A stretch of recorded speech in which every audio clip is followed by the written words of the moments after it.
নমস্কার, রান্নাঘরে রসনা চ্যানেলে আপনাদের সবাইকে স্বাগত জানাই। আশা করি আপনারা সবাই ভালো আছেন। আজকের আমাদের রেসিপি দেশি মোরগের মাংসের ঝোল। আজ আমি সম্পূর্ণ গ্রাম্য পদ্ধতিতে দেশি মোরগের মাংস কিভাবে রান্না করতে হয় সেটাই আজকের আপনাদের করে দেখাচ্ছি। এটা খেতে খুবই ভালো লাগে। আমি যেভাবে রান্না করছি আপনারা একবার রান্না করে দেখবেন, আশা করি খুবই ভালো লাগবে। যে সকল বন্ধুরা অলরেডি চ্যানেলটাকে সাবস্ক্রাইব করে রেখেছেন তাদের অসংখ্য ধন্যবাদ। আর যে সকল বন্ধুরা আমার চ্যানেল নতুন ভিজিট করেছেন তারা অবশ্যই চ্যানেলটাকে সাবস্ক্রাইব করে রাখুন, পাশে থাকা বেল আইকনটা ক্লিক করে রাখুন নতুন নতুন ভিডিওর নোটিফিকেশান সবার আগে আপনার কাছে পৌঁছানোর জন্য।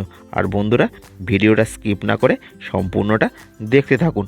চলুন এবার রান্নাটা আমরা শুরু করি। বন্ধুরা, মোরগটা কাটার পর এই রকমভাবে ছোট ছোট করে কেটে মাংসগুলো আমরা ভালো করে ধুয়ে পরিষ্কার করে নিয়েছি। তার মধ্যে দিচ্ছি হলুদ গুঁড়ো, লবণ স্বাদ অনুযায়ী, তারপরে দিচ্ছি টক দই। এখানে আমরা 100 গ্রাম টক দই ব্যবহার করলাম। তারপরে দিচ্ছি সর্ষের তেল। খুব ভালো করে মাখিয়ে আমরা এখানে 1 থেকে 2 ঘন্টা রেস্ট রেখে দেবো। আপনারা আরও বেশি টাইম ম্যারিনেশন করে রেখে দিতে পারেন বা ওভারনাইট ম্যারিনেশন করে ফ্রিজের মধ্যে রেখে দিতে পারেন, তাতে খুবই ভালো হয়। মাংস ম্যারিনেশন করা কমপ্লিট। এবার আমরা ঢাকা দিয়ে 2 ঘন্টা রেস্ট রেখে দিচ্ছি। 2 ঘন্টা পর ফিরে এলাম। এবার আমরা গ্যাসে কড়াই বসিয়ে তাতে দিচ্ছি সর্ষের তেল। তেল ভালো করে গরম হয়ে গেলে আমরা চারিদিকে স্প্রেড করে দিচ্ছি। তার মধ্যে দিচ্ছি আলুটা আমরা এখানে লাল লাল করে ভেজে নিচ্ছি।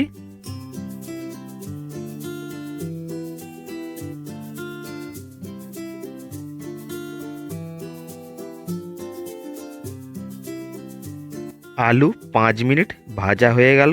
এবার আমরা এর মধ্যে দিচ্ছি স্বাদ অনুযায়ী লবণ আর হলুদ গুঁড়ো। এবার আমরা আরও 5 মিনিট খুব ভালো করে ভেজে নিচ্ছি। দেশি মুরগি বা দেশি মোরগের মাংস রান্না করতে গেলে আলুটা এইরকমভাবে লাল লাল করে ভেজে নেবেন, এতে টেস্টটা খুবই ভালো হয়। আমাদের আলু ভাজা কমপ্লিট। এবার আমরা নামিয়ে নিচ্ছি। আলু ভেজে তুলে নেবার পর ওই তেলের মধ্যে দিচ্ছি শুকনো লঙ্কা আর তেজপাতা, তারপরে দিচ্ছি গোটা জিরে।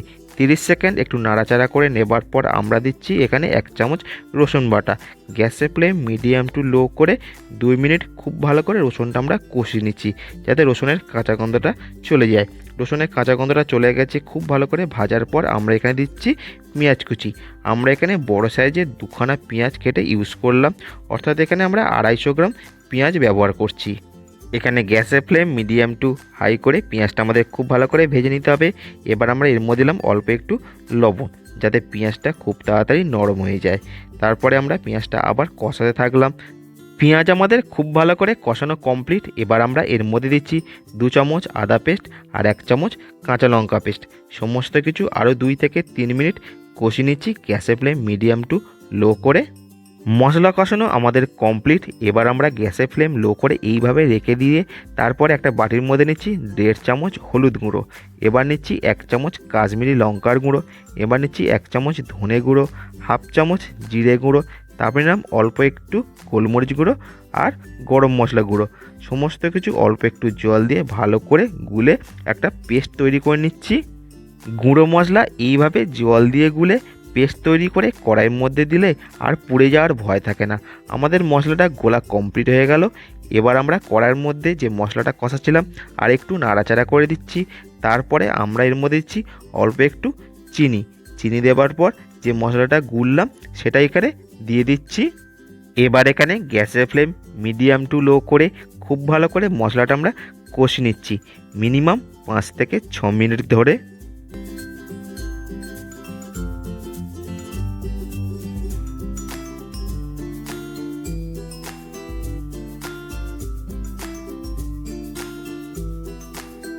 5 থেকে 6 মিনিট ধরে মশলা কষানো কমপ্লিট। দেখুন মশলা থেকে তেলও রিলিজ হয়ে এসছে। এবার আমরা ম্যারিনেশন করা মাংসটা এর মধ্যে দিয়ে দিচ্ছি। এবার এখানে গ্যাসের ফ্লেম মিডিয়াম টু হাই করে 8 থেকে 10 মিনিট খুব ভালো করে মাংসটা আমরা কষিয়ে নিচ্ছি।